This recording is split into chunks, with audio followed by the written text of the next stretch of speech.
40 বছর বয়স, অনেকের ক্যারিয়ার শেষ, অনেকের স্বপ্ন থেমে যায়। কিন্তু এক কিংবদন্তির নাম ক্রিস্টিয়ানো রোনালদো, যার জন্য বয়স শুধু একটা সংখ্যা।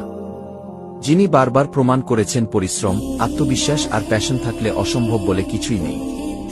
এবার এশিয়ার মাটিতে রোনালদো আবার ইতিহাস লিখতে চলেছেন।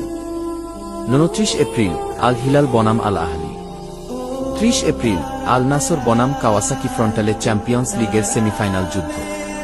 3 মে ফাইনাল। মাত্র 2টি ম্যাচ দূরে রোনালদো তার ক্যারিয়ারে নতুন এক অধ্যায় যোগ করতে চলেছেন।